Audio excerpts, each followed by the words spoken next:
Hello everyone, welcome back to our channel.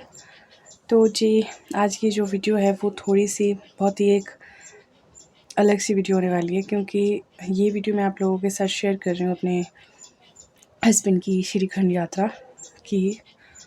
और ये जो यात्रा थी ये 29 को शुरू हो गई थी। हमारे देवता जी श्रीखंड जा रहे थे 65 ईयर्स के बाद। तो मैंने उनको बोला था कि आप मेरे लिए पूरा एक व्लॉग शूट करके लेके आना, लेकिन रास्ते में आपको जैसे पता ही होगा, न्यूज़ में आपने देखा होगा कि रास्ते में बहुत बड़ी सी ट्रेजेडी हो गई थी। वहाँ पे बादल फट गया था। तो मतलब कुछ एक वीडियोज़ उन्होंने मुझे सेंड की थी। आज वो फाइनली मतलब सेफ़ली घर आ रहे हैं। हम लोग बहुत ज़्यादा डर गए थे, मतलब हम लोगों का खाना पानी सब कुछ छूट गया था। हम लोग इतने ज़्यादा टेंशन में थे, हम लोगों को समझ ही नहीं आ रहा था कि ऊपर से वहाँ पे नेटवर्क नहीं होता है। नेटवर्क का सबसे बड़ा इशू। और आप लोग इमेजिन कर सकते हैं ना कि घर पे आपके पास छोटे छोटे बच्चे और आपके हस्बैंड कहीं फंस जाए तो आपकी मेंटल सिचुएशन क्या होगी उस वक्त। तो हम लोग मतलब जितने दिन से जब से वो गए 2 दिन में हम लोग बहुत खुश थे, अच्छे से हर चीज़ इन्फॉर्म कर रहे थे, हम यहाँ पहुँच गए। लेकिन 31 को जब उन्होंने मतलब यहाँ पे हमारे घर के साथ में ही एक बहुत बड़ी सी मिस हैपनिंग हो गई थी। एक मतलब लड़का था, उसकी डेथ हो गई थी।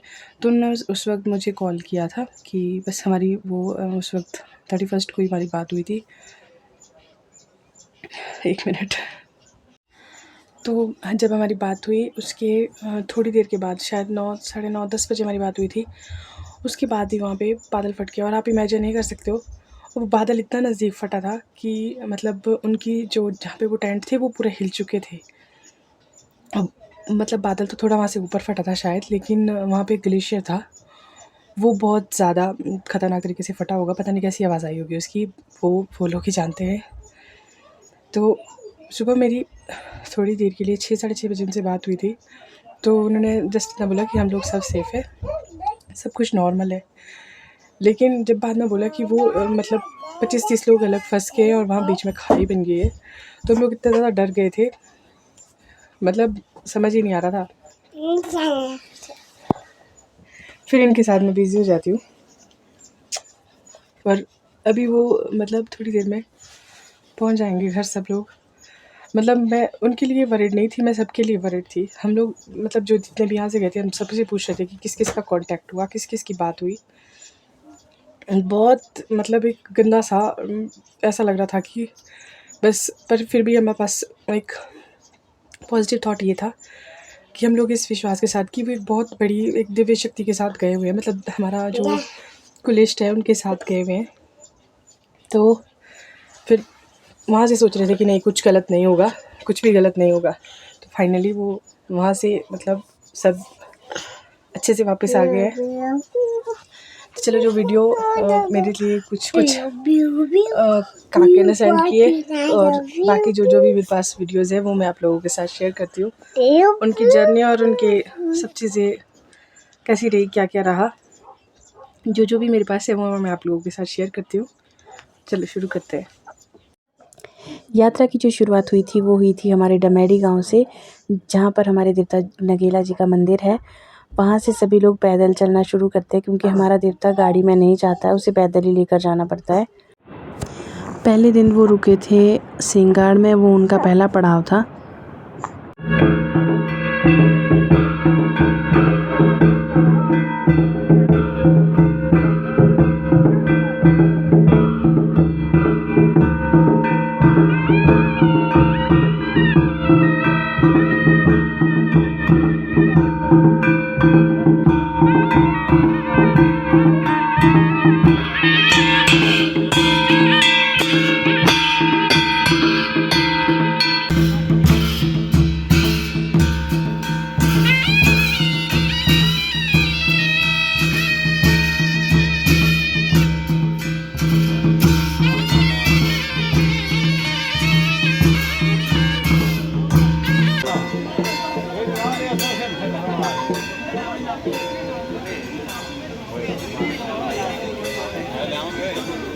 ठीक है, वापसी मिलो।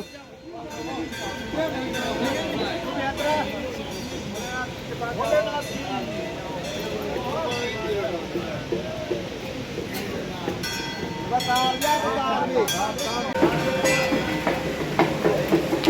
देवता जी को इस तरीके से बहुत तंग रास्तों से इन्होंने बहुत अच्छे तरीके से ले गया था और ये लोग बहुत ज़्यादा एक्साइटेड थे सब लोग और यात्रा बहुत ज़्यादा अच्छी चल रही थी।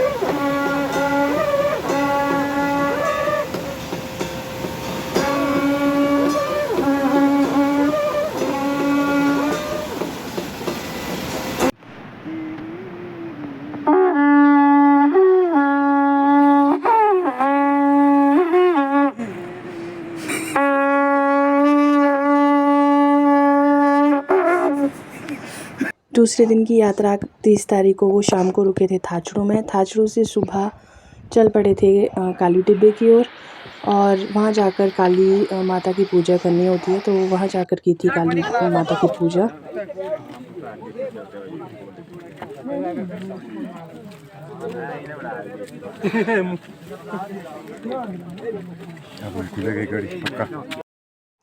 पूजा के बाद निकल पड़े थे अपने 31 तारीख की शाम के जो स्टे था वो भीमद्वारी में था, उधर के लिए निकल पड़े थे। रास्ते में भीमतलाई आती है, भीमतलाई में देखो कुछ भेड़ पालकों ने अपनी भेड़ें भी रखी हुई है। तो शाम को रुक गए थे सब लोग भीमद्वार में और कुछ लोग निकल गए थे पार्वती बाग की ओर, क्योंकि सब लोग वहाँ पर नहीं रुक सकते थे। तो ये देखिए वहाँ के रास्ते कैसे ख़तरनाक होते हैं और इस तरीके से चल कर आते हैं यात्री।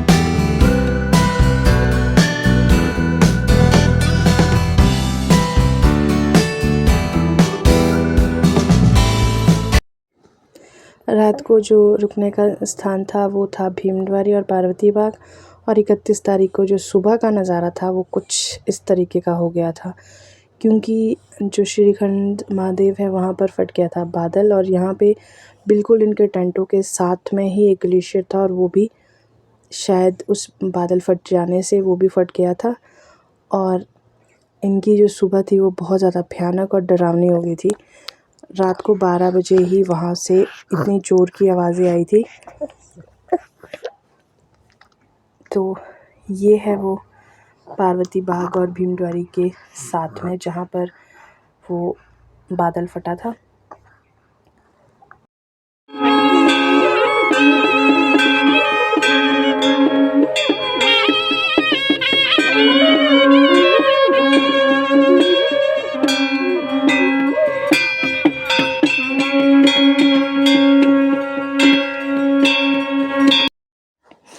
इस घटना के बाद वहीं से ही श्रीखंड महादेव का आह्वान करके जो पंडित संदीप भैया थे उन्होंने वहीं से ही पूजा कर दी थी। पूजा वगैरह करने के बाद ये जितने भी श्रद्धालु थे वो वापस आने लग गए थे, लेकिन जो लोग पार्वती बाग में रुक गए थे और पतिदेव जी भी उनके साथ थे, उनमें से कुछ लोग गए थे श्रीखंड। और श्रीखंड में सबसे पहला पार्वती बाग के बाद जो पॉइंट आता है वो होता है नैन सरोवर। तो ये वीडियोस तो बना नहीं पाए क्योंकि मतलब इनके पास बैटरी नहीं थी। तो ये नैन सरोवर में इन्होंने स्नान किया और वहाँ से वो चल पड़े। इनको बोलते हैं भीमबई, यानी कि भीम ने ही ये देखो कुछ इस तरीके से पत्थर काट के पौड़ी बनाई थी श्रीखंड महादेव के पास जाने के लिए। तो ये तब से वैसा ही है और साथ में ग्लेशियर्स के साथ में रस्सियाँ लगा के रखी हुई है ताकि जो जितने भी श्रद्धालु हैं वो कहीं मतलब जिसे चलने की आदत ना हो उसको पकड़ के ऊपर चढ़ते हैं।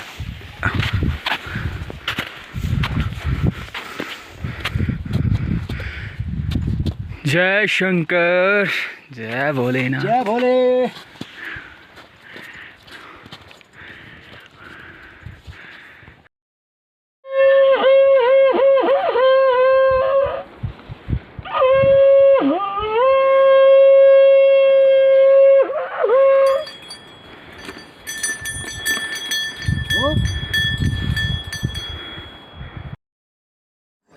ये कुछ फ़ोटोज़ हैं जो उन्होंने वहाँ पर जाकर क्लिक की थी और साथ में है वो पॉइंट भी जहाँ पर वो बादल फटा था।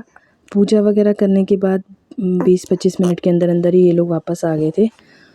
तो श्रीखंड महादेव के बिल्कुल साथ में ही वो पॉइंट है जहाँ पर वो बादल फटा था। तो ये है वो पॉइंट जहाँ से वो बादल फटा है, और यहाँ बिल्कुल शिवलिंग के साथ में, शिवलिंग को कोई भी नुकसान नहीं हुआ है, लेकिन जो बादल है वो यहीं से फटा है।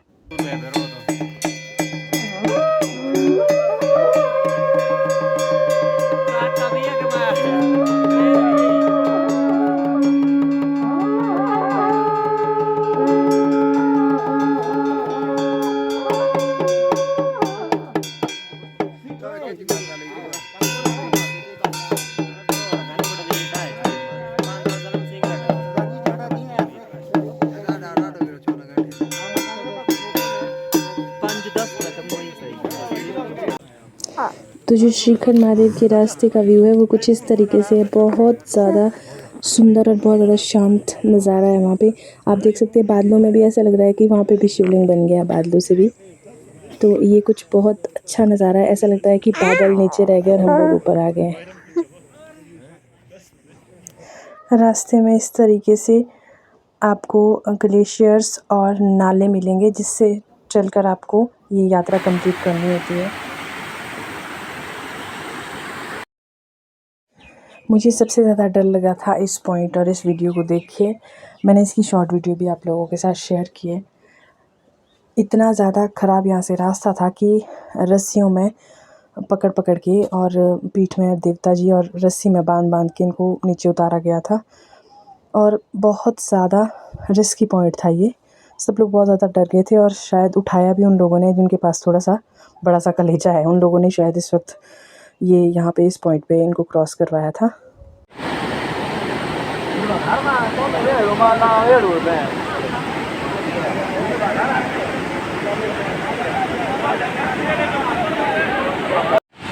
यहाँ देखो गाइस, कुदरत का कहर कैसा बरसा है।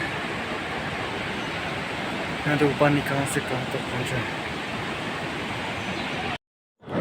तो उसके बाद जो देवता जी घर वापस आ रहे थे, तो रास्ते में यहाँ है पुलिस डिपार्टमेंट और बाकी डिपार्टमेंट के लोग। ये लोग भी हमारे देवता जी की फ़ोटो ले रहे हैं और वीडियोस बना रहे हैं। तो जो शाम को हमारा जो रुकने का स्थान था वो था जाँव में, देवी का मंदिर है वहाँ पर देवता जी को रखा था। इस प्रकार से सबसे पहले देव मिलन होता है। तो जो जितने भी श्रद्धालु और देवता के साथ लोग गए थे वो शाम को जाँव में ही रुक गए थे। उस दिन हम लोग बहुत ज़्यादा रिलैक्स हो गए थे कि एटलीस्ट एक सेफ़ जगह पर वो लोग पहुँच गए हैं, लोगों के घरों में है वो लोग। तो सुबह पहले वहाँ पे कीर्तन हुआ था। उसके बाद दिन को जो नगीला देवता का मंदिर कमेटी है उसकी तरफ से ब्राह्मणों के लिए ब्रह्मभोज का आयोजन किया गया था।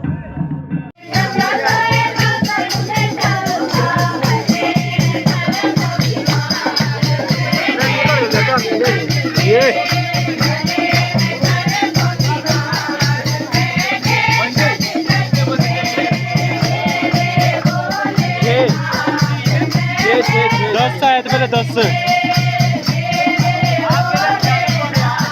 हाथ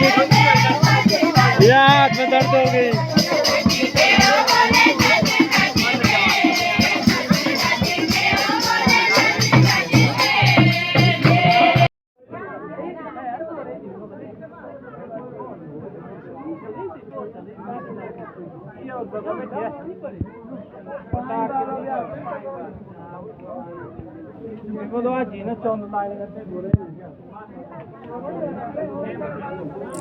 ब्रह्मभोज करवाने के बाद वो लोग आ गए थे वापस, और वो भी इस तरह के जो पुल बना है बागी पुल से इस तरीके से आ गए थे। और पैदल चलने के बाद 8 साढ़े 8 बजे पहुंच गए थे घर पे।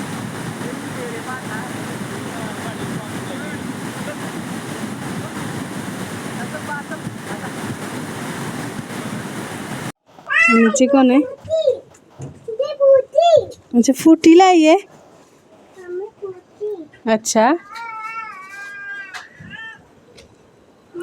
मैंने सोचा था कि मैं वीडियो वगैरह बनाऊंगी, लेकिन जब आकाशी इस तरीके से दौड़ के अपने पापा के पास गई तो मेरे आंसू ही ख़त्म नहीं हो रहे थे। मुझे बहुत ज़्यादा रोना आ रहा था, तो मैंने कुछ भी नहीं बनाया। बस मतलब थोड़ी देर के लिए मैं एक तरह से सुन्न हो गई थी। और ये लेकर आए हैं पतिदेव जी श्रीखंड से जड़ी बूटियाँ, इसको कहते हैं गुग्गी। और ये है ब्रह्म कमल, ये हमारे हिमालय रेंज में ही आता है। और ये शिव जी का सबसे पसंदीदा फूल माना जाता है। और साथ में बनाया था मैंने इनके लिए थोड़ा सा मीठा, ज़्यादा कुछ नहीं कर पाई क्योंकि साथ में किसी एक नोन की डेथ भी हुई है तो अच्छा नहीं लगता है बहुत कुछ करना। हल्का सा मीठा और थोड़ा सा खाना। तो जी मिलते हैं नेक्स्ट व्लॉग में, तब तक के लिए बाय बाय, टेक केयर और जय महादेव।